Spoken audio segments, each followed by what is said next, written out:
Em nome do Pai, do Filho e do Espírito Santo.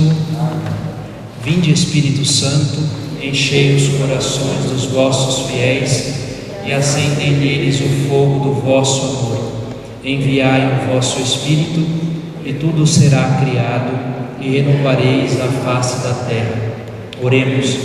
Ó Deus, que instruístes os corações dos vossos fiéis com a luz do Espírito Santo, fazei que apreciemos retamente todas as coisas segundo o mesmo Espírito e gozemos sempre da sua consolação. Por Cristo Senhor nosso. Amém. Ave Maria, cheia de graça, o Senhor é convosco. Bendita sois vós entre as mulheres, bendito é o fruto do vosso ventre, Jesus. Santa Maria, Mãe de Deus, rogai por nós, pecadores, agora e na hora de nossa morte. Amém. Rogai por nós, Santa Mãe de Deus. Em nome do Pai, do Filho e do Espírito Santo. Boa noite a todos. Nós iniciamos hoje um novo bloco do nosso curso. Vamos agora neste dia e nas próximas, talvez 3 aulas, tratar um pouquinho a respeito dos evangelhos. Mais uma vez relembrando que infelizmente nós não temos tempo, pelo menos agora, por hora, de passar por todos os blocos, por todos os livros da Bíblia, de modo que então fiz a escolha para tratarmos do Evangelho, né? Aí numa outra ocasião, numa outra oportunidade, aí se pode passar pelos livros, ou mesmo pelos blocos de livros, a Torá, os escritos, os sapienciais, os históricos, os profetas, e trabalhar um pouquinho pormenorizado cada um desses blocos das Escrituras, no Antigo Testamento no caso, e depois do Novo, vamos tratar o Evangelho, e em outra ocasião pode-se tratar das cartas paulinas, das cartas católicas, Hebreus e Apocalipse, né?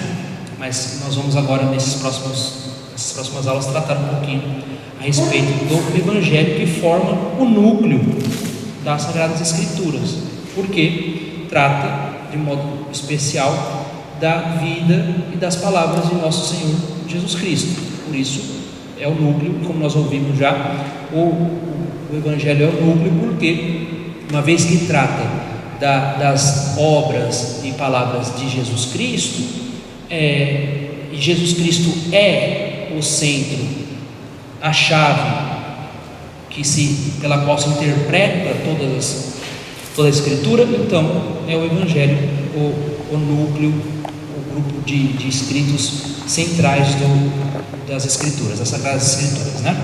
Então hoje nós vamos ver um pouquinho o que é o Evangelho e depois, dando tempo, a gente vê um pouquinho do Evangelho segundo São Mateus, tá? Para iniciar, eu faço a pergunta: por que ler o Evangelho? A primeira resposta já foi dada, porque o Evangelho trata da vida e das obras da vida, as obras e palavras de Jesus Cristo. Mas o padre Adolfo Tanqueray, que é um padre escritor do compêndio de teologia mística e ascética, que trata de espiritualidade, ele responde: um livro espiritual é na realidade uma direção espiritual escrita. Uma pregação é uma direção espiritual oral. Estou falando aqui de vida direcionada pelo Espírito, né? Feita, no caso da pregação, feita para várias almas simultaneamente. Aí ele fala da utilidade do livro espiritual e das disposições necessárias para gerar proveito de uma leitura espiritual. Aí ele diz, a respeito da leitura espiritual, a dos livros sagrados e sobretudo do Novo Testamento. As almas verdadeiramente piedosas põem suas delícias nos santos evangelhos.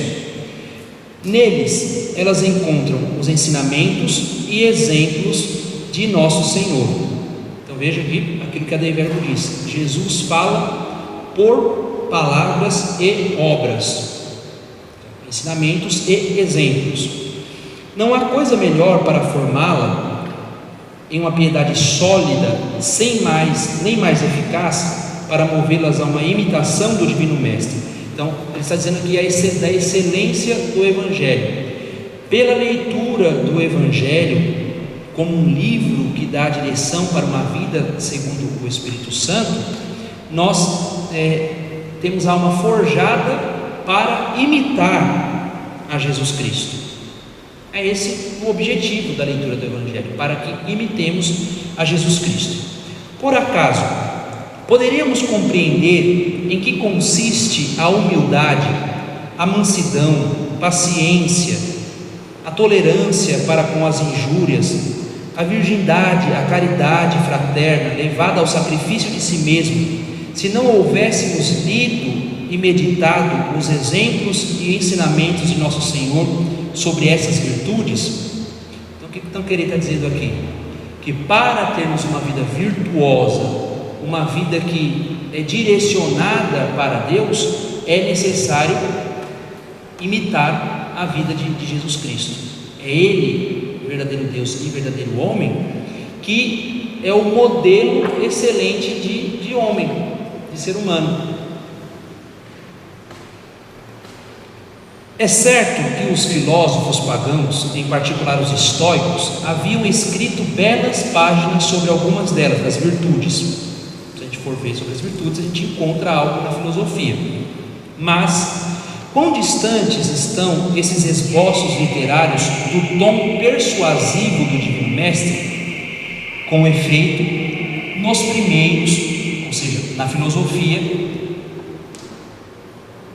vemos a arte da retórica, com frequência, a soberba de um moralista que se coloca acima do vulgar. Quer dizer, na filosofia, no caso mais particularmente dos estoicos, que disseram a respeito das virtudes, nós encontramos apenas palavras que querem convencer. Já em nosso Senhor, nos deparamos com uma simplicidade perfeita, que se coloca no nível das multidões.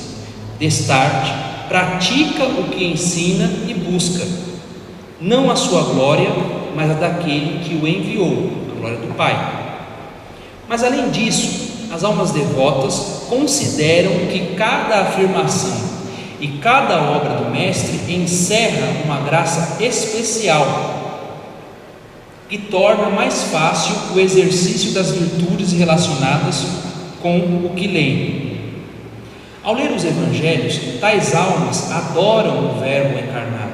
Olha que interessante, isso aqui profundo. Ao ler os Evangelhos, tais almas adoram o Verbo encarnado, oculto sob a exterioridade das letras. Aquilo que nós falávamos nas aulas, né? É necessário ler para descobrir, ler com a igreja para descobrir o que Deus quer dizer com aquelas palavras que estão expressas nos escritos. Então há uma verdade, há a própria palavra que é Cristo, que se mostra por detrás das palavras escritas. Rogam-lhe que as ilumine, que lhes conceda compreender e apreciar esses ensinamentos e, por fim, colocá-los em prática. A leitura feita desse modo é uma meditação, quer dizer, quando a gente confronta, deixa o Evangelho confrontar a nossa vida. É isso que é a meditação, né? A gente lê o texto, a gente confronta a nossa vida com esse texto, e ali Jesus vai nos falando por meio daquelas palavras. Um piedoso colóquio com Jesus, que faz com que as almas, ao terminarem o exercício, estejam mais decididas que nunca a seguir aquele que admiram e amam. Aqui eu estou querendo falando sobre a excelência da leitura do Evangelho, para imitar o nosso Senhor Jesus Cristo. Também São Cipriano, bispo e mártir, lá no século III, ele fala a respeito da excelência do Evangelho. Aí ele diz: os preceitos evangélicos, irmãos caríssimos, não são outra coisa que ensinamentos divinos, fundamentos para edificar a esperança, bases para consolidar a fé, alimento para revigorar o coração, guias para mostrar o caminho, garantias para obter a salvação. Enquanto instruem na terra os espíritos dóceis dos que creem, eles nos conduzem para o reino dos céus. Outrora quis Deus falar e fazer-nos ouvir de muitas maneiras pelos profetas, seus servos, mas muito mais sublime é o que nos diz o Filho, a palavra de Deus, que já estava presente nos profetas e agora dá testemunho pela sua própria voz. Veja, o Verbo falava por meio dos profetas, o Espírito Santo estava com os profetas, mas agora, com a plenitude dos tempos, com a vinda de nosso Senhor Jesus Cristo, é Ele mesmo, Ele não usa mais mediações, é Ele quem fala, porque Ele é a plenitude da revelação. Ele nos manda, Ele não manda mais preparar o caminho para aquele que há de vir, mas vem Ele próprio mostrar-nos e abrir-nos o caminho para que nós, outrora cegos e imprevidentes, errantes nas trevas da morte, iluminados agora pela luz da graça, sigamos o caminho da vida sob a proteção e guia do Senhor. É Ele mesmo quem vem dizer que Ele é o caminho, a verdade e a vida. Os evangelhos nos mostram isto. Os escritos do Novo Testamento, segundo o documento conciliar de Verbo, apresentam a salvação trazida por nosso Senhor Jesus Cristo, o Verbo que se fez carne e habitou entre nós. Ele que encarnou-se a fim de estabelecer o reino de Deus na terra, revelando o seu Pai. Sofreu, morreu e ressuscitou, subindo glorioso ao céu, e finalmente enviando o Espírito Santo. A igreja, por fim, é enviada para fazer o anúncio desses mistérios, os mistérios da vida de nosso Senhor Jesus Cristo, de tal modo que o Novo Testamento são testemunho perene e divino dos mesmos mistérios. Aqui uma outra definição do que é o Novo Testamento. O Novo Testamento é testemunho perene e divino dos mistérios de Cristo. Segundo a mesma Constituição, a Dei Verbo, no que se refere às escrituras neotestamentárias, aqui é aquela nomenclatura, né? Quando a gente se dirige e fala dos escritos do Antigo Testamento e do Novo Testamento. Então a gente pode dizer veterotestamentários para o Antigo, neotestamentários para o Novo Testamento, ou Primeiro e Segundo Testamento, né?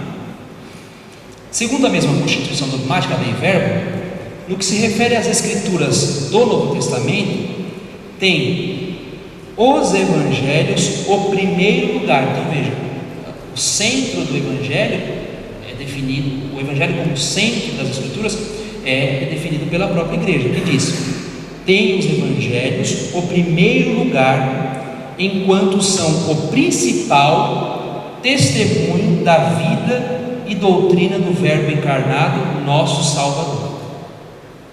Palavras da Dei Verbo, né? Tem os evangelhos o primeiro lugar, enquanto são o principal testemunho da vida e doutrina do Verbo encarnado, nosso Salvador. Os 4 evangelhos, Mateus, Marcos, Lucas e João, têm a sua origem na era apostólica, ou seja, sua redação apresenta aquilo que os apóstolos, por ordem de Cristo, pregaram. Depois, os mesmos apóstolos e os homens apostólicos transmitiram-no por escrito, sob a inspiração do Espírito Divino. O que está dizendo aqui? Aquilo que nós estávamos dizendo também em hermenêutica. Os fatos se deram, os apóstolos testemunharam a vida, as palavras e obras de Jesus Cristo, mas a redação dos textos se dá num segundo momento. É isso que está dizendo aqui, né? Nós temos os fatos, a peregrinação de nosso Senhor, vamos dizer assim, nesta terra, os apóstolos como testemunhas de suas palavras e seus gestos, de seus ensinamentos e gestos, e depois de algum tempo, aí nós vamos ver em cada evangelho qual é o período em que foi escrito cada um dos evangelhos, é que se deu a redação para aquilo que nosso Senhor fez e disse.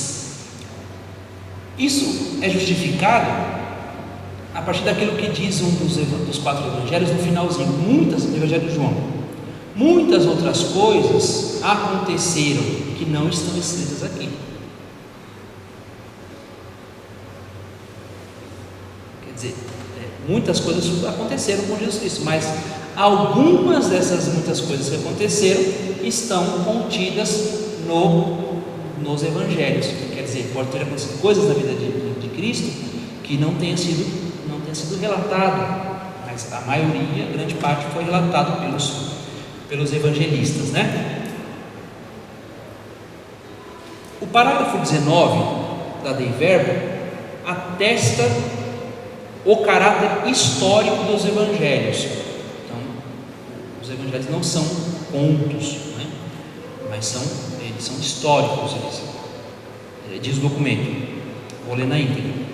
A Santa Mãe Igreja defendeu e defende firme e constantemente que estes 4 evangelhos, cuja historicidade afirma sem hesitação, transmitem fielmente as coisas que Jesus, Filho de Deus, durante a sua vida terrena, realmente operou e ensinou para a salvação eterna dos homens, até ao dia em que subiu ao céu. Na verdade, após a ascensão do Senhor, os apóstolos transmitiram aos seus ouvintes, com aquela compreensão mais plena de que eles, instruídos pelos acontecimentos gloriosos de Cristo, iluminados pelo Espírito da verdade, gozavam as coisas que ele tinha dito e feito. Quer dizer, após a subida de nosso Senhor Jesus Cristo, os apóstolos transmitiram, fizeram a transmissão daquilo que eles viram. Os autores sagrados, porém, escreveram os 4 evangelhos, escolhendo algumas coisas entre as muitas transmitidas por palavra ou por escrito, sintetizando umas, desenvolvendo outras, segundo o estado das igrejas, conservando o caráter de pregação, mas sempre de maneira a comunicarmos coisas autênticas e verdadeiras acerca de Jesus.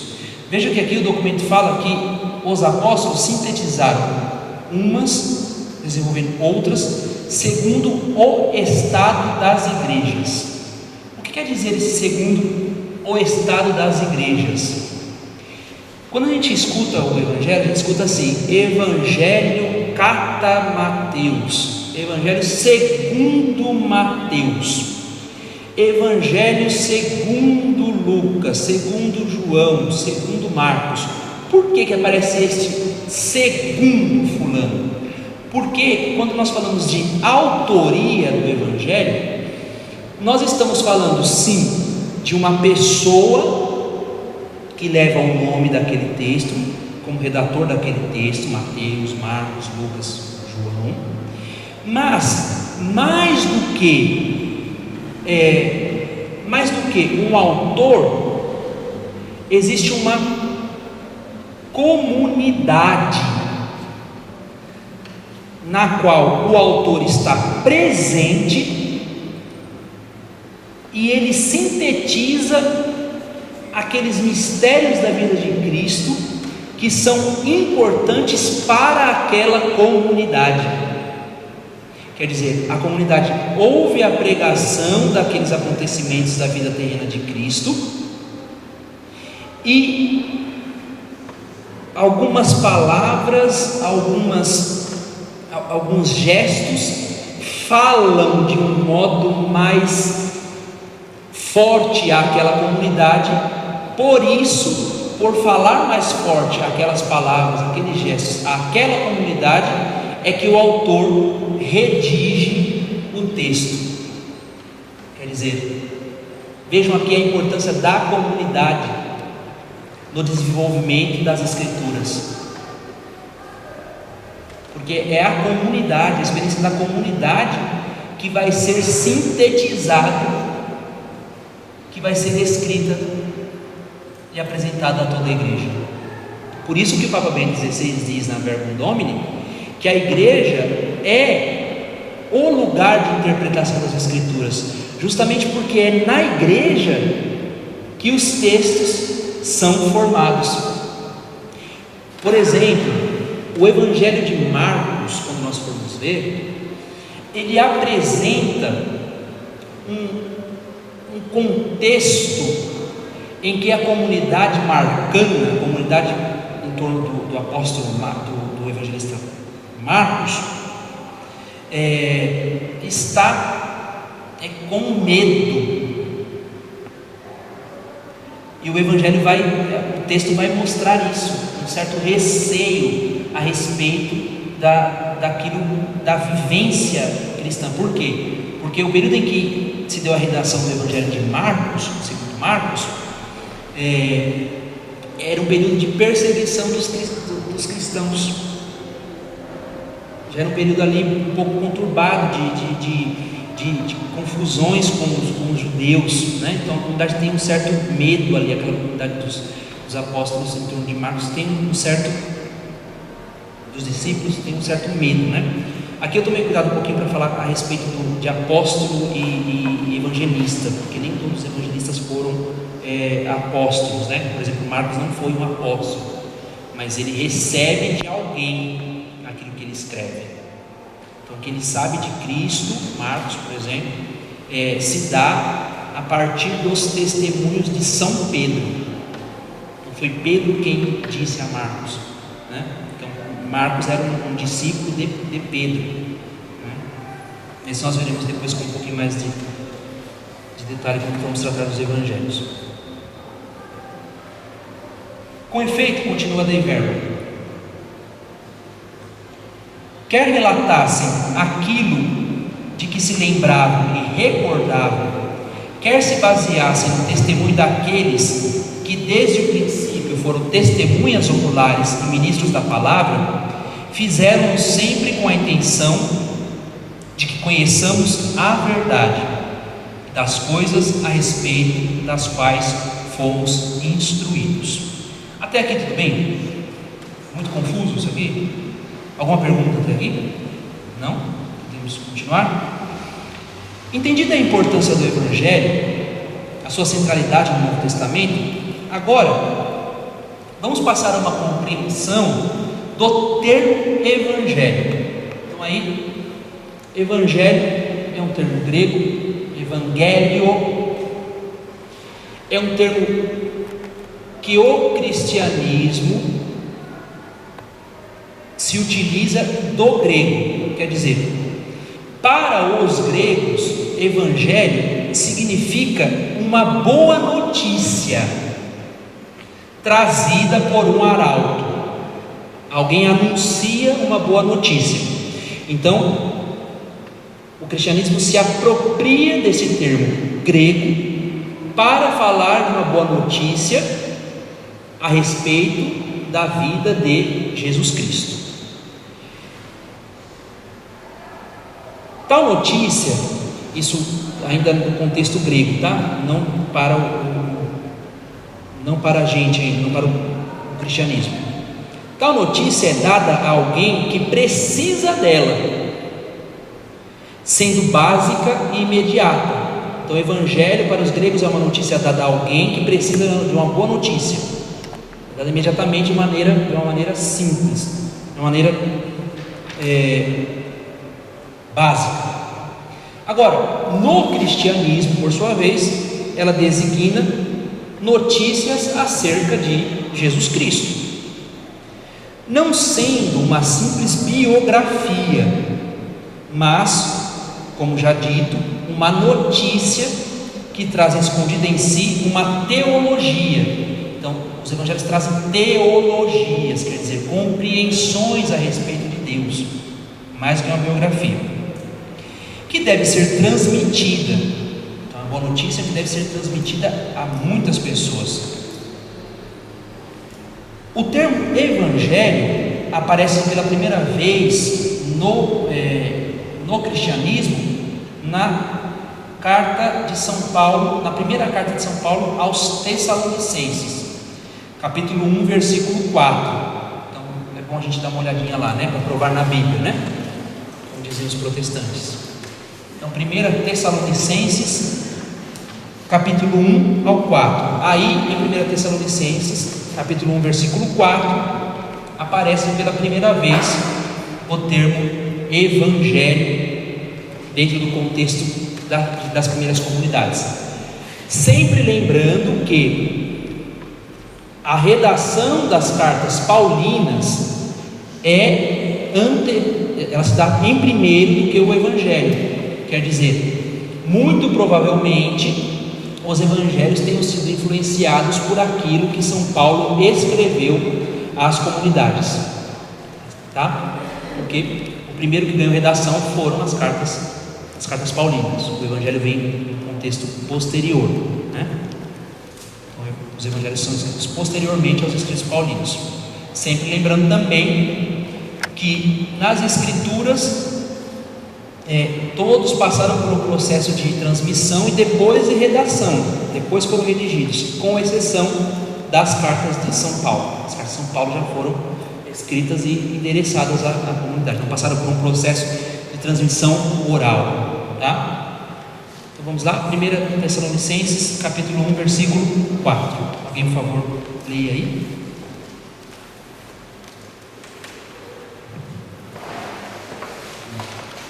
Amém, misericórdia. Alguém localizou? 1 Tessalonicenses 1, 4. 1 Tessalonicenses 1, 4.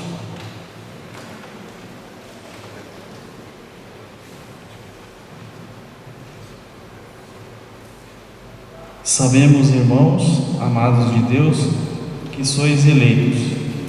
O nosso Evangelho vos foi pregado não somente por palavra, mas também com poder, com o Espírito Santo e com plena convicção. Sabeis o que temos sido entre vós para a vossa salvação. Então, aí aparece pela primeira vez o termo Evangelho aplicado nas comunidades cristãs, tá? Trazido do grego, aplicado nas comunidades cristãs. Inclusive, essa relação com os gregos é bastante marcante nos primórdios da igreja, né? Tanto é que a doutrina foi sendo definida a partir de terminologias trazidas do grego, né? Isso é importante aí. A gente vê também essa questão da universalidade da igreja. A igreja, a notícia de Cristo, ela veio para ser universal, a salvação veio para ser universal, não restrita a um povo somente. Ora, os evangelhos são expressões teológicas, então eles trazem teologias que se dividem em três blocos. Nós já havíamos falado isso na outra semana. Ele é dois. Ele é um anúncio, quer dizer, é um querigma, é uma boa nova de um anúncio. Essa palavra evoca o anúncio solene do arauto depois de uma retumbante vitória, quer dizer, o evangelho no contexto grego. É uma notícia trazida depois de uma vitória, uma guerra, uma batalha.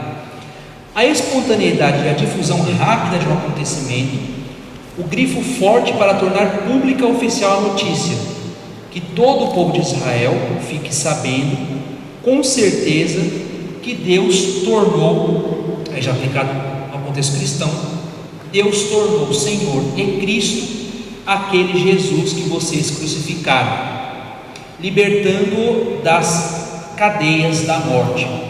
O centro do querigma, do anúncio cristão, é o mistério pascal. É o primeiro anúncio que deve ser feito a todas as pessoas, de que Jesus Cristo sofreu, morreu e ressuscitou. Este é o anúncio inicial trazido no Evangelho.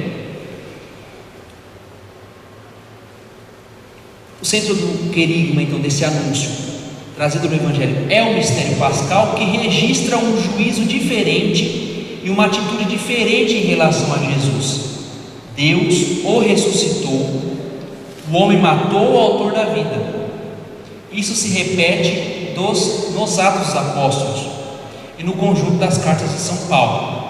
A morte e a ressurreição de Jesus vão sendo compreendidas aos poucos como projeto de Deus, presente nas Escrituras e testemunhado com maior evidência em qualquer texto particular. Então, a primeira coisa que a gente anuncia é que Jesus Cristo sofreu, morreu e ressuscitou para nos salvar. É esse o conteúdo que deve ser pregado a qualquer pessoa que não tem contato com Jesus Cristo. E é a este querigma que todos nós devemos retornar sempre. Sempre deve voltar a isso, relembrar que Jesus Cristo sofreu e morreu para nos salvar e ressuscitou para nos salvar, né? O querigma instaura um elo indivisível entre o acontecimento de Jesus e o seu poder salvífico. Isto está no centro entre um fato extraordinário, por exemplo, a descida do Espírito em Pentecostes, ou a cura de um doente, e o convite à conversão, e aparecem hinos, confissões de fé e em textos narrativos. Quer dizer, o mistério pascal de Cristo, esse anúncio que deve ser feito às pessoas da salvação, feita pelo mistério pascal de Cristo, está contido também em outros textos. A gente pega as cartas paulinas, os Atos dos Apóstolos, ali está sempre contido, sempre se retoma o anúncio querigmático. O Evangelho também é ensino, é catequese, é querigma, anúncio, mas também ensino. Uma vez que a gente anuncia o mistério pascal de Cristo, pelo qual se deu o plano salvífico, se completa o plano salvífico de Deus, é preciso, depois de anunciado este anúncio, depois de feito esse anúncio da salvação, é necessário que a pessoa seja instruída, uma coisa mais sistemática, né? É assim que acontece. A gente se converte a Deus, a gente escuta a pregação de que Ele morreu e ressuscitou, mas depois desse momento a gente precisa de um aprofundamento na fé, e é feito esse aprofundamento da fé a partir também do Evangelho, essa instrução. Então os Evangelhos, eles são anúncio, querigma, e o Evangelho também, o Evangelho é instrução, catequese, ele ensina.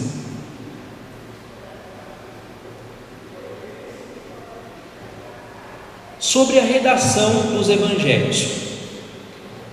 O Evangelho de Marcos, ele foi escrito entre 65 e 70 depois de Cristo. A redação foi entre 65 e 70. Toda vez que a gente fala de datas, a gente está falando de algo impreciso, tá? Então, por isso é sempre tratado aproximadamente. Então, se faz uma investigação histórica a partir da língua, a partir do contexto que está sendo descrito, para chegar a uma proximidade de quando os textos foram redigidos, tá? Então Marcos foi entre 65 e 70 depois de Cristo. Mateus e Lucas por volta de 20 anos depois daquilo que foi Marcos. João foi o último entre 90 e 100. É interessante porque alguns dizem que Marcos é o primeiro a ter sido redigido, mas se buscar um pouquinho mais na tradição, já não se diz que é Marcos, já não se diz que é Marcos, mas que é Mateus. Tanto é que Mateus é o primeiro dos 4 evangelhos a aparecer na ordem canônica. Na lista ele é o primeiro a aparecer, não é de propósito, embora alguns acreditem que por evidências Marcos seja o primeiro a ter sido redigido, mas a evidência canônica é que tenha sido Mateus o primeiro a ter ganhado redação. Então isso dá pano para a manga da conversa para bastante tempo, né? Aqui nós estamos falando também, é preciso fazer uma distinção entre os evangelhos sinóticos e João, que é o 4º evangelho. Por que Mateus, Marcos e Lucas são chamados evangelhos sinóticos? Porque eles trazem semelhanças em suas redações. João já vai tratar de outros assuntos, né? É interessante, por exemplo, nesse livro aqui, nós temos uma sinopse dos 4 evangelhos. Sinótico significa o quê? Na mesma ótica. Então os 3, Mateus, Marcos e Lucas, são sinóticos por quê? Porque se postos em paralelo, eles trazem uma ótica parecida das coisas.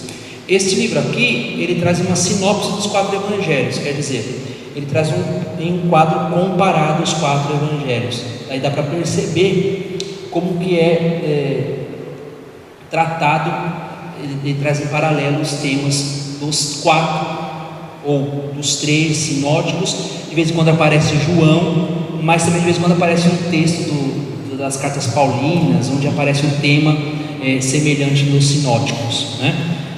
Por exemplo, alguém consegue recordar aquela distinção que a gente fez, acho que na semana retrasada, dos textos tradicionais e dos textos redacionais?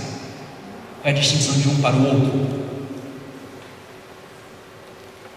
Aquilo que está contido, os temas que estão contidos em mais de um evangelho sinótico, são chamados o quê? Estou pedindo para vocês lembrarem, porque eu também não estou lembrando a definição. Então olha aí no caderno de vocês, por favor.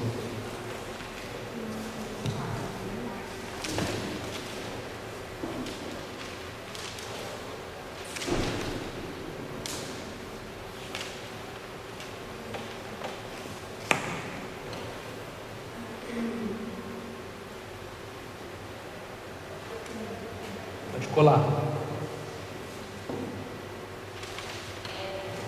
A distinção entre redacional e tradicional.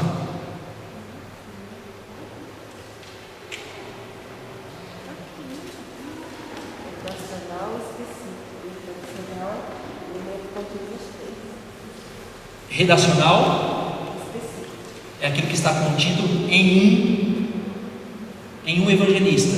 Tradicional é aquilo que aparece em todos eles, né? Tradicional é o comum.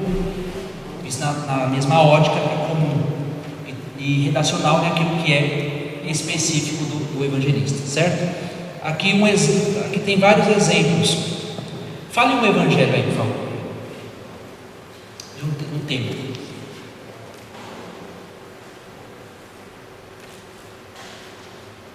Evangelho do domingo passado, Mateus 20. Quem lembra? O Evangelho do domingo passado.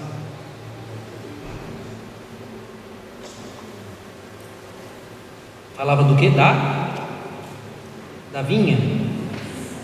Os vinhateiros homicidas, né? Vamos ver qual é o capítulo e o versículo. Domingo foi dia 4, né?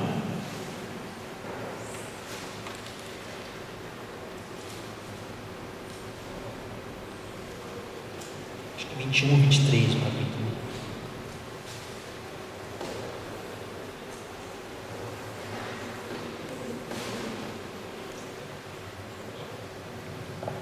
Mateus 21, 33 ao 43.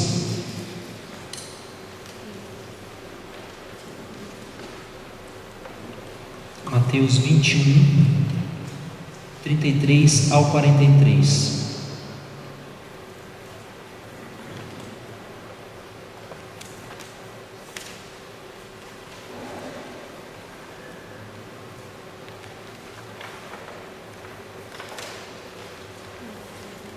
Os vinhateiros homicidas.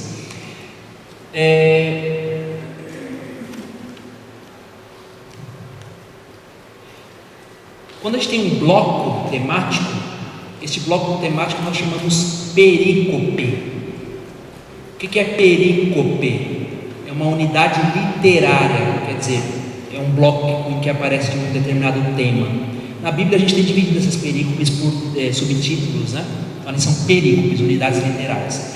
Então vejam, a perícope de Mateus 21, nós ouvimos na semana passada, no domingo, dos versículos 33 ao 43, mas a perícope inteira é do versículo 33 ao 46, então estende por mais 3 versículos. O tema dos vinhateiros homicidas ou lavradores rebeldes aparece nos 3 sinóticos, Mateus, Marcos e Lucas. Portanto, é um texto tradicional, porque ele é comum a todos. Mas, mesmo sendo comum a grande parte da perícope, do relato, sempre vai ter uma nuance, sempre vai ter uma diferença. Sempre vai ter uma diferença, porque talvez aquilo não foi importante para a comunidade onde o texto foi redigido. Eu vou até passar para vocês, aqui para os meninos da palavra, uma dica interessante para preparar a homilia, para preparar a reflexão. Pegar essas nuances de um evangelho para o outro. Se você pegar a diferença de um para o outro, você colocar em comparado, você tentar procurar lá se tem. Geralmente na Bíblia traz lá onde está o assunto em outro texto, a citação que apresenta, ou se tem no outro evangelho sinótico aquele mesmo assunto. A gente olha ali, você comparar se tem, aqui se omite isso, aqui se omite aquilo. Neste evangelho fala do mesmo assunto daquele outro, mas tem uma omissão ou tem uma inserção nesse outro aqui. Isso é uma chave que pode ser utilizada para preparar a homilia, tá? Aí fica uma dica. Nossa, mas quer dizer, se ele inseriu esse aqui que não está nos outros 2, é porque isso aqui é importante para esta comunidade.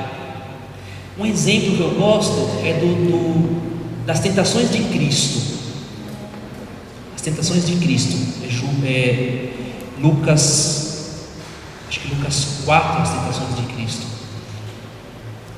Se eu não me engano, as tentações são próprias de São Lucas, mas tem preciso, antes disso aqui, deixa eu fazer uma coisinha rapidinho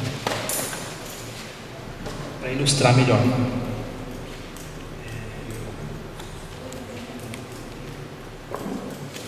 Lucas 4. O filho pródigo, por exemplo, ele é redacional de Lucas, não se encontra nos outros sinóticos.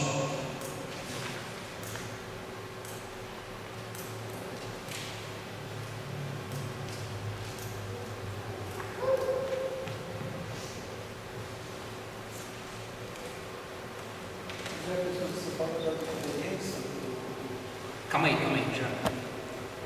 já te passo a palavra.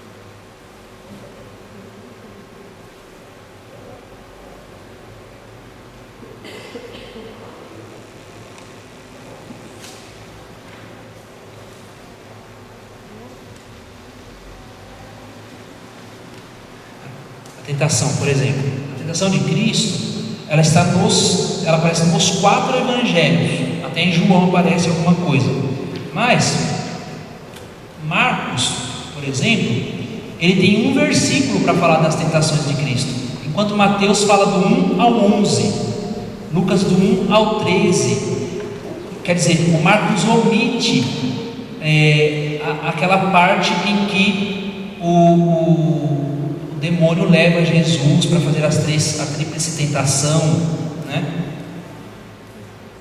A gente vê aqui, para a gente notar essa diferença. Por que Marcos omitiu isso e os outros trataram? Então tem essas diferenças aí de um para o outro. Vou passar de novo aqui o exemplo anterior.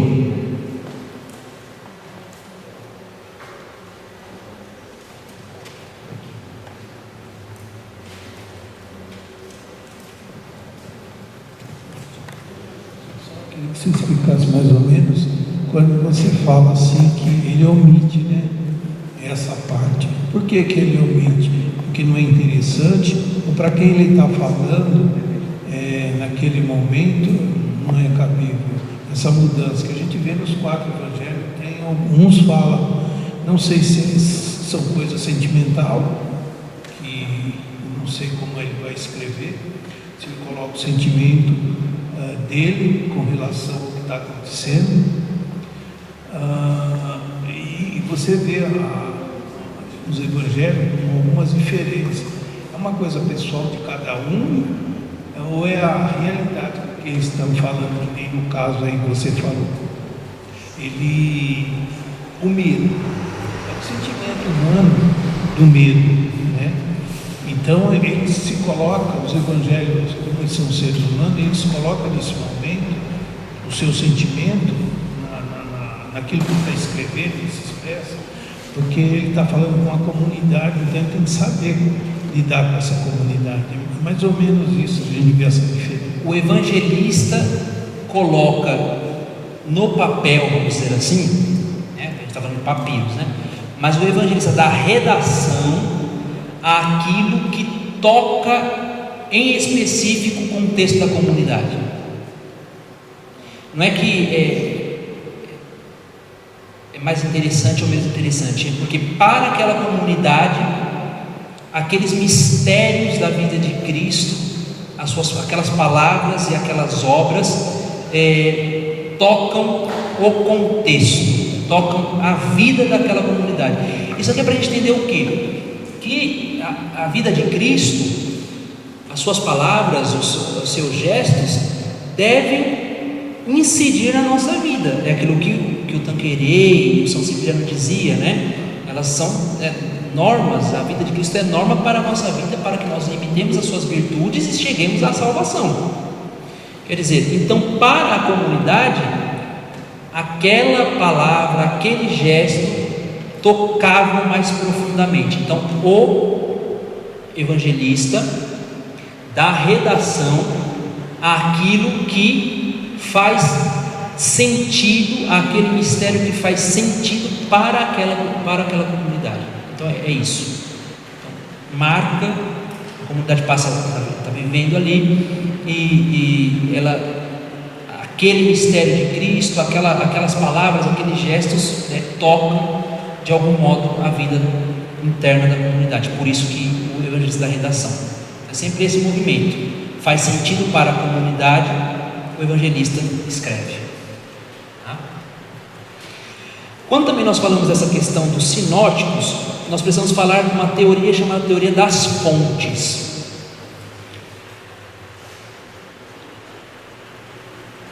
Por que esses evangelhos se parecem tanto, esses evangelhos sinóticos?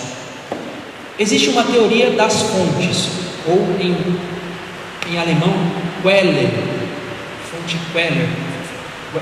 Quelle é fonte, mas geralmente se faz essa redundância de teologia, fonte Quelle, a fonte.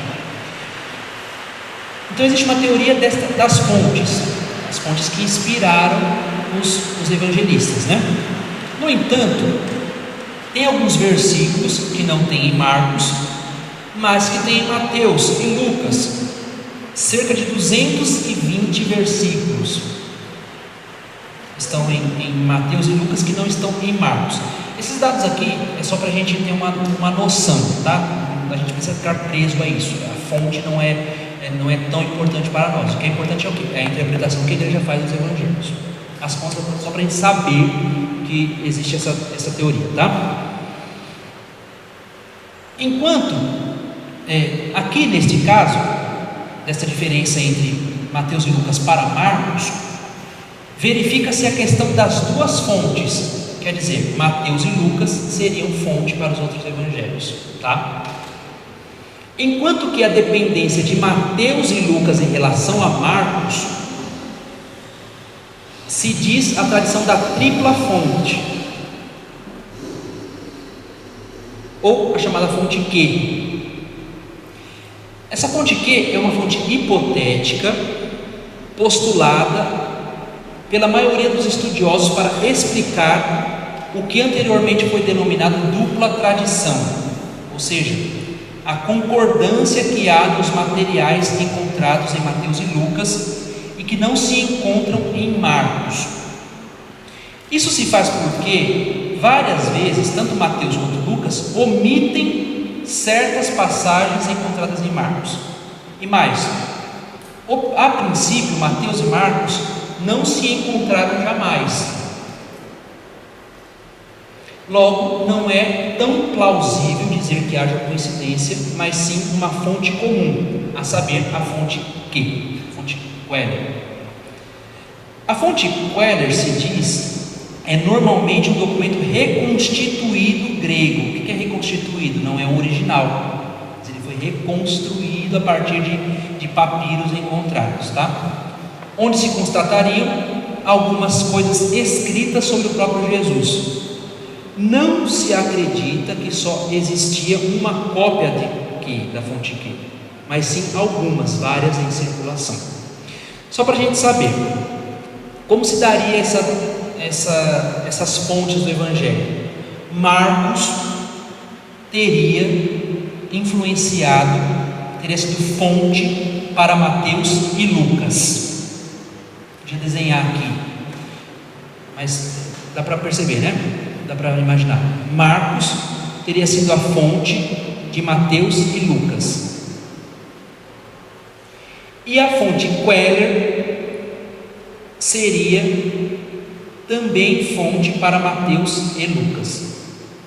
Então, Mateus e Lucas recebem de Marcos, recebem da fonte Queller, tá?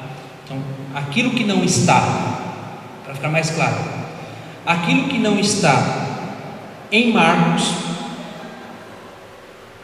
é porque Mateus e Lucas recebeu talvez dessa fonte aqui, tá? É um negócio meio complicado assim, mas é para a gente entender que existem essas teorias de fontes, certo? Aqui é um pouquinho complicado esse negócio da fonte, né? Mas para a gente entender. Então, Mateus e Lucas receberam tanto de Marcos quanto da fonte Queller, tá? Eu disse que os evangelhos, eles trazem teologias. Quais são as teologias trazidas em cada um dos evangelhos? Mateus, ele tem uma teologia fortemente judaica.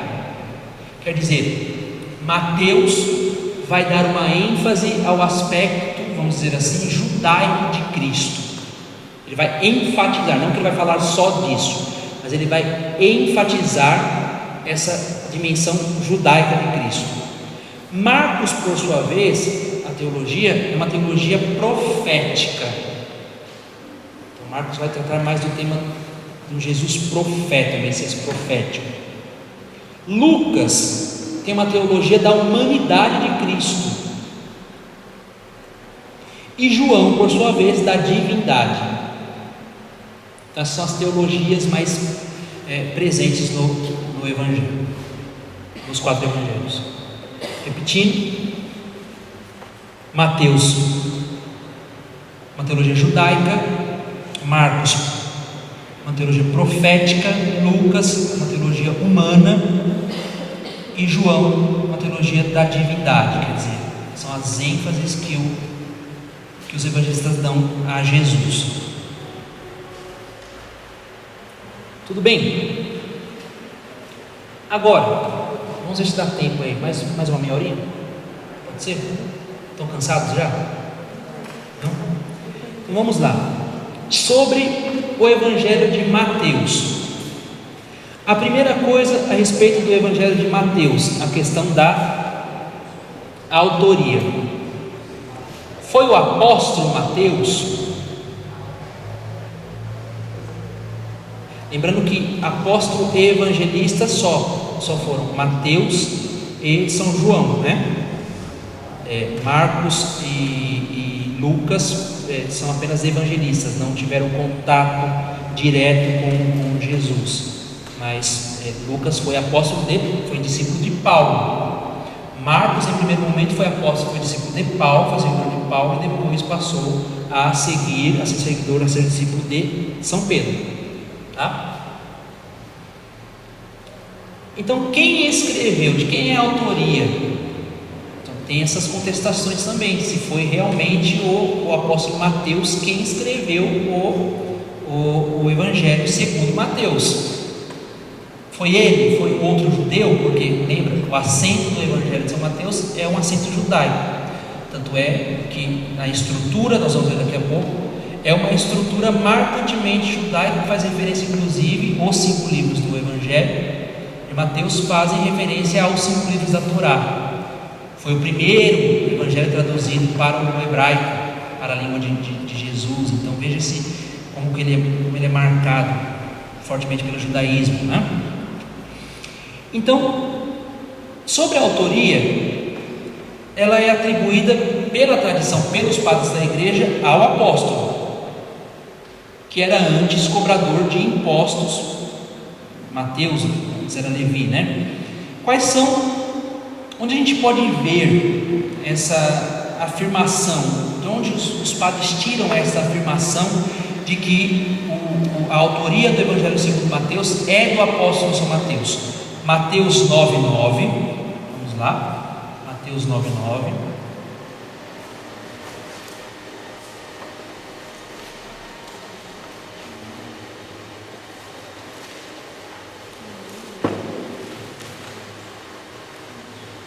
Mateus 9,9.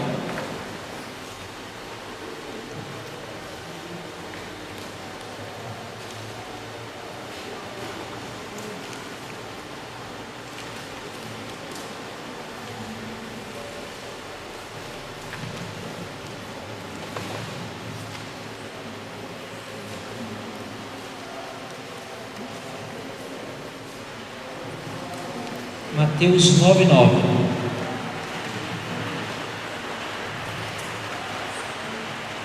Saindo dali, Jesus viu um homem chamado Mateus sentado à banca de impostos e disse-lhe: segue.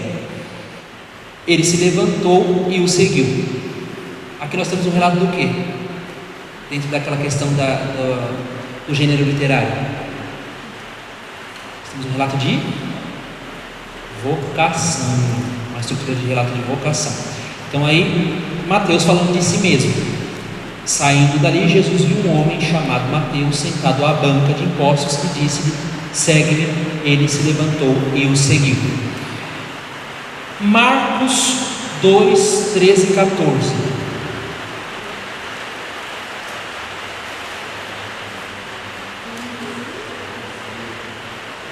Marcos 2, 13 e 14.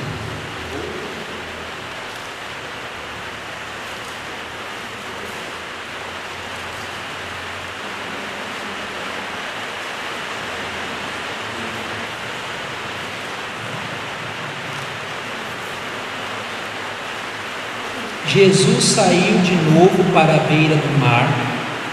Toda a multidão ia até ele e ele os ensinava. Ao passar, viu Levi, filho de Alfeu, sentado junto à banca de impostos e lhe disse: segue-me. Ele se levantou e o seguiu. Lucas 5, 27 e 32. Lucas 5, 27 e 32.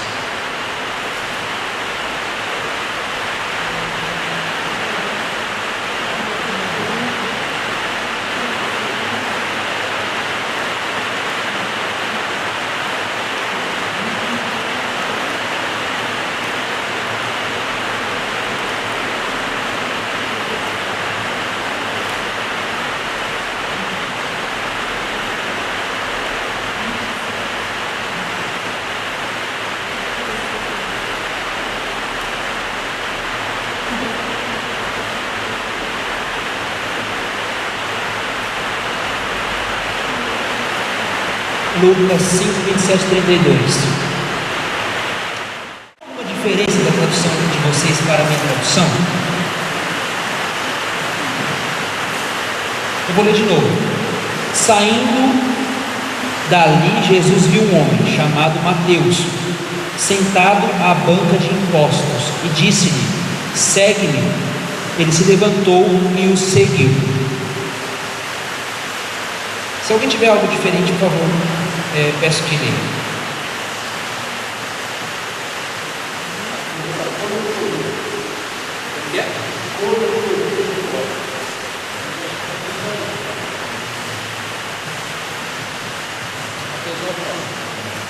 Aqui está a coletoria de impostos. Saindo daí, Jesus viu um homem chamado Mateus, sentado na coletoria de impostos. Ele disse: siga-me. Mais alguém? Nos outros lá ele fala de Levi, aqui ele fala Mateus.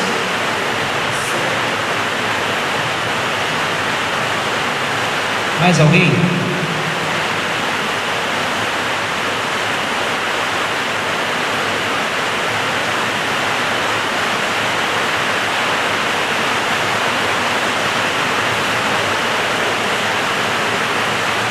O Evangelho não menciona, o próprio Evangelho de Mateus, ele não menciona o autor.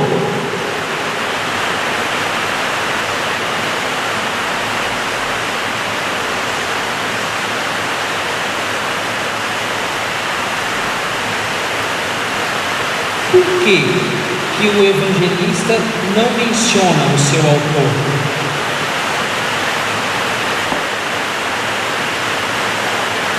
Por que ele não disse que foi ele que escreveu? A Bíblia de Navarra menciona o porquê ele omite essa informação de que foi ele quem escreveu. Porque ele não pretendia escrever uma obra pessoal, mas referiu de modo muito breve, como testemunho escrito, os passos de Jesus entre os homens, os seus ensinamentos, a sua paixão e morte redentoras. Queria mostrar assim que Jesus de Nazaré, descendente de Davi, descendente de Abraão, segundo a carne, concebido virginalmente nas entranhas puríssimas de Maria, por obra do Espírito Santo, era o Messias prometido nas profecias do Antigo Testamento. O que importa para Mateus é o que Jesus é, o que disse e fez. Por isso que ele não traz, ele não fala, não se apresenta como um autor.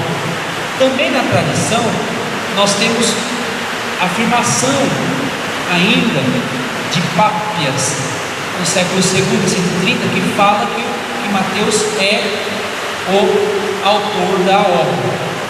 Nós temos uma informação aí histórica de que Mateus é o autor. Nos estudos bíblicos modernos se aceita essa tradição, essa atribuição tradicional, mas para muitos estudiosos modernos, o apóstolo Mateus não seria o único autor ou autor literário tão somente. Mas por que os escritores modernos têm essa desconfiança? Aí o Scott Hahn e o Kurt Smith explicam aqui nesse manual o porquê que os modernos têm essa desconfiança da autoria exclusiva de Mateus. Uma razão para essa desconfiança de perspectiva é a noção altamente difundida de que o autor do Evangelho de Mateus apoiava-se no Evangelho de Marcos, a teoria das fontes, como uma de suas fontes primárias de informação sobre Jesus. Então, Mateus teria recebido de Marcos informações para redigir o seu Evangelho. Ora, não há dúvidas de que o Evangelho de Marcos foi escrito por alguém que não era apóstolo. E, portanto, muitos acadêmicos argumentam que também o autor do Evangelho de Mateus não era apóstolo. Fosse um apóstolo, ele provavelmente escreveria suas fontes, suas memórias, de forma menos impessoal. Então veja, há uma impessoalidade no Evangelho de Mateus. Seria menos impessoal do que as dos relatos de Marcos. Quer dizer, em suma, se ele era apóstolo, por que ele precisou se utilizar da fonte de um que não era apóstolo? Marcos não era apóstolo, mas foi discípulo de Pedro e antes de Lucas. Bom, esta argumentação que contesta a autoria de Mateus, se Mateus era apóstolo, ele tinha que ter escrito por aquilo que ele viu, não pego uma outra fonte. Essa é a história. Mas isso também os Scott-Hahn e os Smiths vão derrubar esse argumento de 4 modos. Primeiro, Marcos escreveu baseando-se nas fontes de São Pedro, o que nos faz concluir que Mateus se baseia em Marcos, por sua vez, dada a autoridade do primeiro Papa São Pedro, conforme retrata Mateus 10, 2, 16, 17 a 19, 17, 24 e 27, falando da autoridade de São Pedro. Depois, se quem quiser ver o texto, pode ver. Segundo argumento, porque provavelmente o texto de Marcos já circulava, não sendo necessário Mateus começar do zero. Mateus foi prático. Se já circulava Marcos, vamos utilizar de Marcos, porque foi Pedro quem disse para Marcos essas coisas, então é confiável. Terceiro, a divergência de que Marcos seja o primeiro evangelho, tanto é que Mateus aparece em primeiro lugar no cânon. Quarto, a correspondência entre o perfil do evangelista e a tradição que o diz autor do evangelho que estamos estudando, com base no conhecimento que o autor tem das escrituras judaicas. Então veja, outro argumento que bate esta afirmação de que não foi o apóstolo, que ele conhecia as escrituras judaicas, ele conhecia a tradição judaica. O autor apresenta um profundo conhecimento do grego, que era conhecido na Galileia, e também do hebraico, que era conhecido somente em Israel, tendo nascido ou sido educado na Palestina. Também é base argumentativa as referências a assuntos financeiros da época. Mateus era o coletor de impostos, então ele faz referências financeiras da época, ele conhecia, ele viveu naquele contexto. É isso que está dizendo aqui. A respeito das fontes, Mateus depende 90% de Marcos.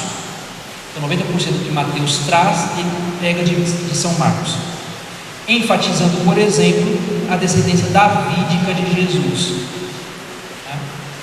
Justamente aquilo que fala a respeito da infância, Mateus fala da descendência davídica, por isso que ele traz aquela narração nos primeiros capítulos, que traz Davi ali no meio, justamente para dizer isso. Ele afirma a descendência davídica. Jesus é o Messias da casa de Davi. Mateus teve talvez uma fonte exclusiva além de Marcos, que é a chamada fonte Q. Outro assunto controverso é a respeito da data, se é antes ou depois de 70. A respeito disso, ele foi escrito provavelmente em hebraico ou aramaico. Então foi o primeiro a escrever o evangelho nas línguas, na língua judaica. Então é o primeiro texto escrito, não só traduzido, mas é o primeiro escrito na língua de Jesus. Os outros são escritos em grego, tá? Há teorias que datam a redação entre, veja aqui, quando eu falei que ele tinha sido escrito 20 anos depois do evangelho de Marcos, então entre 85 e 90 ali. Mas se afirmar isso, há teorias que datam a redação entre 50 e 90, veja, já puxa um pouquinho mais para trás aqui essa outra fonte. Entretanto, em 1911, a Pontifícia Comissão Bíblica fixou, a Pontifícia Comissão Bíblica é um setor do Vaticano, que trata de assuntos das Escrituras. Então, a Pontifícia Comissão Bíblica fixou que a redação hebraica ou aramaica de Mateus se deu antes da destruição de Jerusalém, ou seja, em 70 e antes da viagem de Paulo a Roma, em 60. Então foi entre 60 e 70, mas a Pontifícia Comissão marca a data em 70. Então há os fundamentos aqui para se dizer o porquê foi escrito nesse período de 70. Um dos fundamentos é a questão do relato que Mateus fala. Eu vou ler na íntegra para ficar mais fácil. Mateus relembra 2 dizeres de Jesus que predizem a queda de Jerusalém. A queda de Jerusalém se dá em 70 depois de Cristo, tá? Um relacionado ao incêndio da cidade, então a profecia que Jesus faz, e outro que pressagia a demolição do templo. Ambas as predições foram cumpridas quando Jerusalém caiu diante dos conquistadores romanos na década de 70 do primeiro século.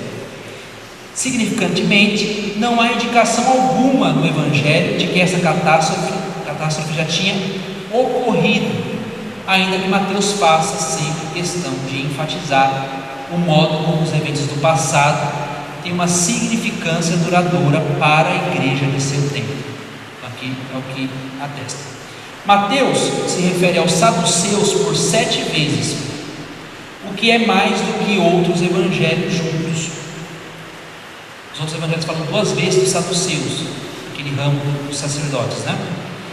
Ele faz questão de destacar não apenas a oposição deles a Jesus, como também o perigo que seus ensinamentos representavam para os discípulos.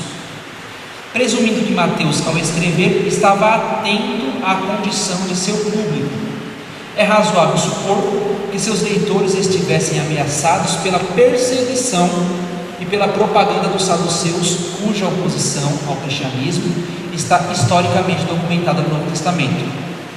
É claro que pode-se deduzir a mesma coisa dos fariseus, que também aparecem com frequência no Evangelho de Mateus, e inclusive recebem críticas ainda mais severas. Mas há uma diferença entre os 2 casos, que vai ao encontro da questão acerca da data do Evangelho.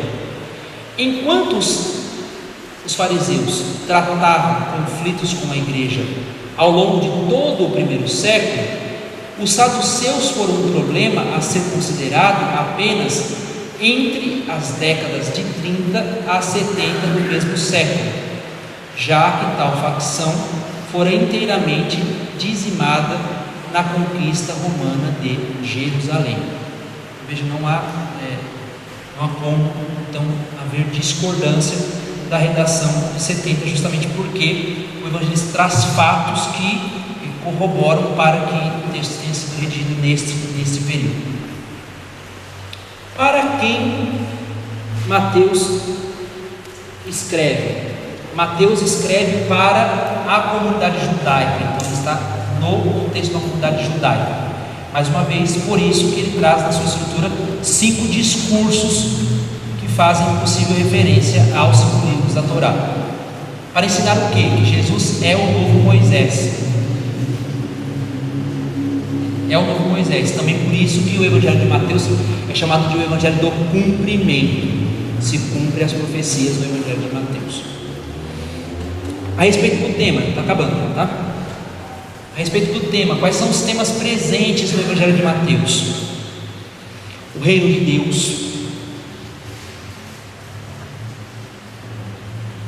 Jesus é o Cristo, o Messias rejeitado por Israel. Jesus é o Filho de Deus, portanto é Deus. E Jesus fala à igreja. Um esquema do Evangelho, fica mais fácil. Então o Evangelho traz no primeiro momento, no primeiro bloco, um prólogo com a genealogia de Jesus, fazendo essa ênfase à sua origem davídica. Jesus é da casa de Israel. São os temas referentes à infância de Jesus, à vida oculta de Jesus, que vai do capítulo 1, versículo 1 ao capítulo 2, versículo 23. Depois, então nós temos um prólogo, aí nós temos o miolo do texto, tá? No miolo do texto nós temos os chamados discursos, são 5 livros que eu estava falando há pouco. Esses discursos, esses 5 livros que fazem referência à Torá, eles são sempre organizados em narrativa e discurso. Então são fatos, as narrativas, e Jesus dirigindo um discurso aos seus discípulos. Então há fatos, há relatos de fatos, e depois há um discurso de Jesus dirigindo aos seus discípulos, tá? Então, no primeiro livro nós temos aí a narrativa que fala de João, para marcar essa passagem do Antigo para o Novo Testamento, e o contato de Jesus com João, e o discurso chamado Sermão da Montanha. O segundo livro, nós temos as narrativas dos milagres e a escolha dos apóstolos, é o grande tema. Então, você tem as narrativas, os fatos dos milagres, e o discurso de Jesus, o chamado missionário. Jesus chama os seus discípulos, os que ele quis. O terceiro livro, a polêmica crescente, e ele fala sobre o reino de Deus. Então Jesus tem os seus confrontos com essa geração perversa, e o discurso são as parábolas do reino, as comparações do reino com algum fato do seu contexto. O quarto livro, Jesus ensina os apóstolos, os discípulos, durante as viagens, ele faz os milagres, né? E ele fala o sermão sobre a vida da igreja, sobre a igreja, o sermão eclesiástico. Então ele fala como a igreja deve agir, como a igreja deve se comportar. O quinto livro marca Jesus vindo da Judéia para Jerusalém. Quer dizer, quando a gente vê esse movimento de Jesus para Jerusalém, certamente que ele talvez tenha feito mais de uma vez a viagem da Judéia da Galiléia para a Judéia, né? Porque Jerusalém é na Judéia. Mas quando a gente vê esses temas das viagens de Jesus, desse caminho de Jesus da Galiléia para a Judéia, para Jerusalém, é justamente marcando esta ida de Jesus para a concretização de sua missão, a paixão, morte e ressurreição. Então, quando Jesus está em Jerusalém, já se tem um assento para os acontecimentos que ocorrerão ali, a sua paixão, morte e ressurreição. É justamente o livro 5. Jesus vai da Galiléia para a Judéia, ele entra em Jerusalém. Então, são essas narrativas da entrada de Jesus em Jerusalém, e depois ele faz o chamado, aí no B, o discurso escatológico, quer dizer, o discurso das coisas finais que vão acontecer com ele. Aí por fim, nós temos a última parte, o final do Evangelho, com as narrativas da paixão e com os temas referentes à sua paixão, morte e ressurreição. Temos outro esquema aqui do Evangelho também. Esse esquema aqui, ele faz uma ligação do que acontece nos primeiros blocos com o que acontece nos últimos.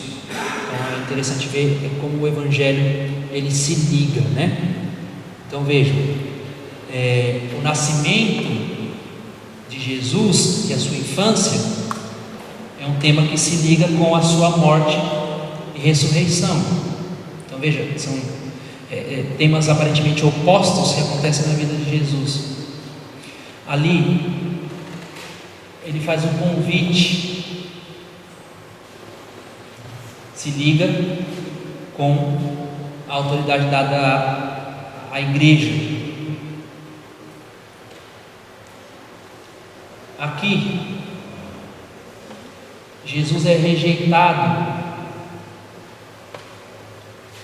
se liga com o reconhecimento por parte dos discípulos. Pedro, enquanto ele é rejeitado pelo povo, Pedro reconhece que ele é o Messias. Então são os temas, um esquema que mostra essa ligação de partes do Evangelho.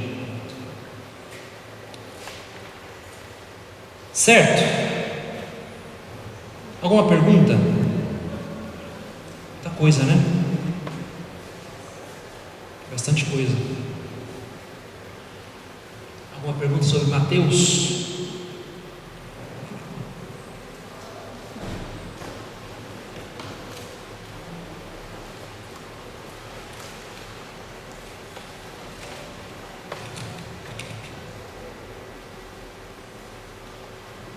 Então, o núcleo do Evangelho de Mateus é justamente aí os discursos, os relatos, melhor dizendo, as narrativas e os discursos que acentuam esse caráter da nova lei em Cristo. Ele é o novo Moisés, ele tem autoridade, ele fala, etc.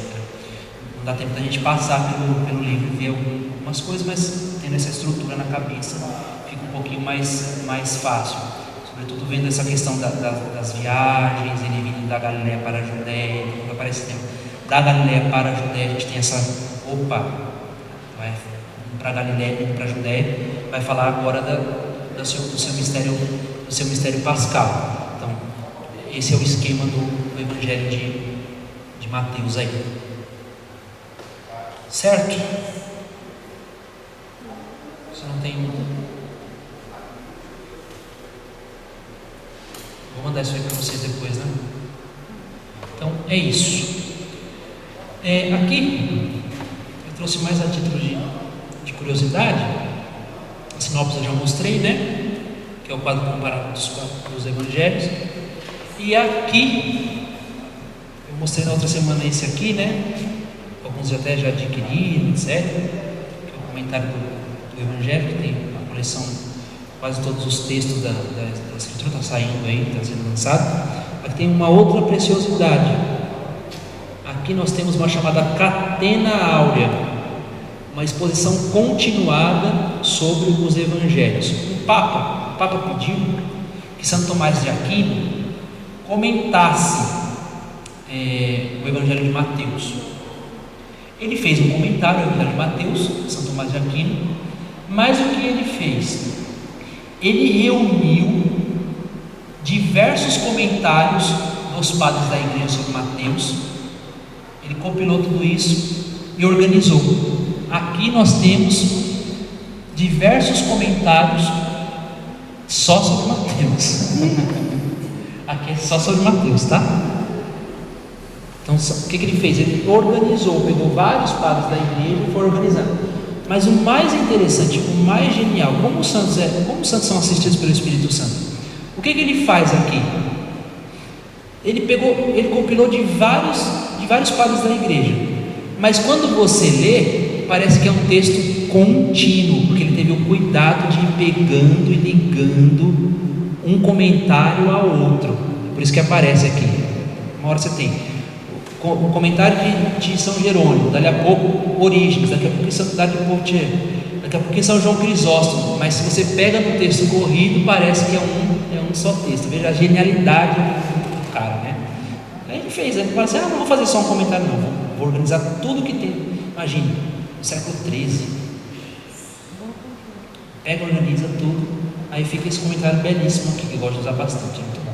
A editora Eclésia, ela lançou a Catena Áurea de Mateus e de Marcos. De Marcos é mais fininho, assim. Ainda não tem de Lucas nem de João, mas é interessantíssimo. Eu vou ler só uma parte para a gente finalizar, para vocês ficarem com a curiosidade aguçada, tá? E fazerem dívida para os maridos e as esposas ficarem bravos depois. Vamos pegar o Evangelho de domingo, né? São Mateus 21, né? Mateus 21, 33 a 43, foi isso.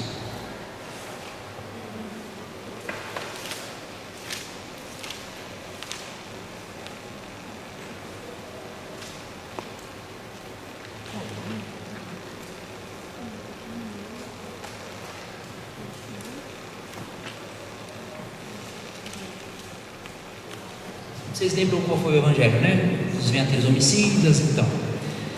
Aí começa o comentário. São João Crisóstomo, depois da primeira parábola, acrescentou outra, para dar-lhes a conhecer que sua acusação é maior e indigna de perdão.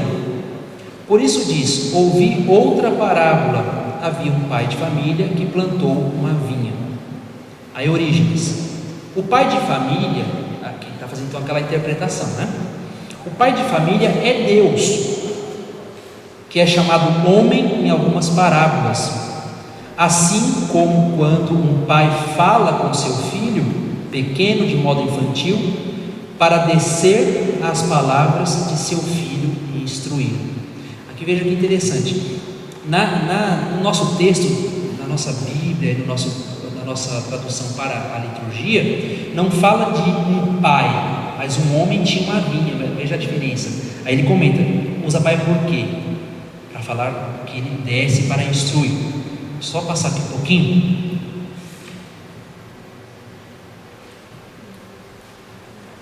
Por exemplo, o Evangelho fala que o dono da vinha construiu uma torre construiu uma torre e um lagar. Nossa, mas o que quer dizer essa torre e esse lagar que ele construiu?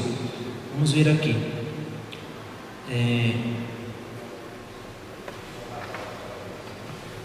Por exemplo,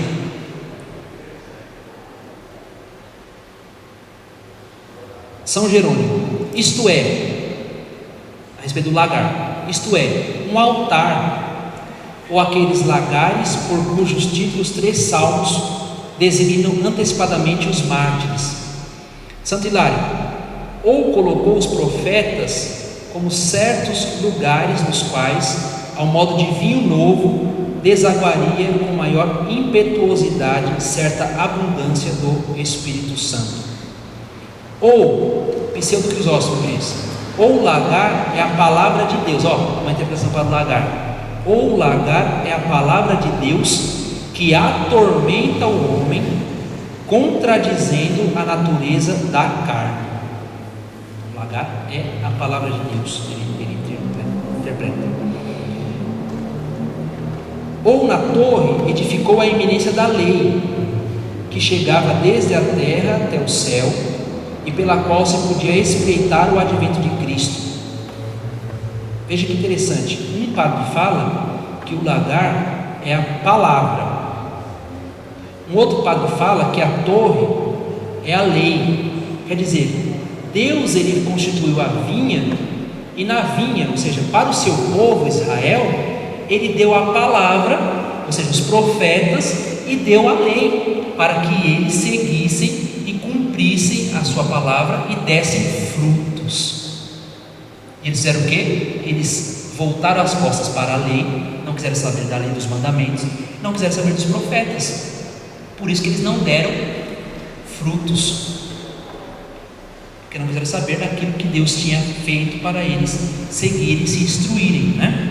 Tem uma outra parte aqui que diz, por exemplo, por que ele se retira, o dono da vinha vai para o estrangeiro, né? Fala o Evangelho. É como que Deus dissesse assim, não, porque Deus ele institui o povo, mas deixa que o povo viva em liberdade, para cumprir ou não aquilo que ele determina, né? Então, aí, é assim que a igreja interpreta, dessas interpretações que a igreja faz a sua, expõe as Sagradas Escrituras, tá bom?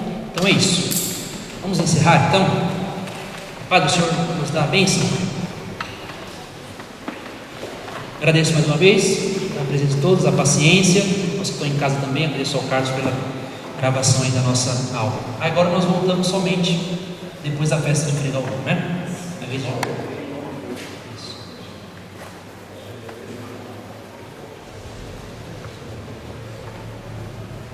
Bem, vamos agradecer a Deus, pedindo pela intercessão de Nossa Senhora, nos aproximamos da festa Nossa Senhora Aparecida, por sua intercessão possa abençoar cada um de nós. Ave Maria, cheia de graça, o Senhor é convosco, bendita sois vós entre as mulheres, bendito é o fruto do vosso ventre, Jesus. Santa Maria, Mãe de Deus, rogai por nós, pecadores, agora e na hora de nossa morte. Amém. O Senhor esteja convosco. Desça sobre cada um de vós a bênção de Deus Todo-Poderoso, Pai, Filho e Espírito Santo. Amém. Uma boa noite a todos, bom descanso.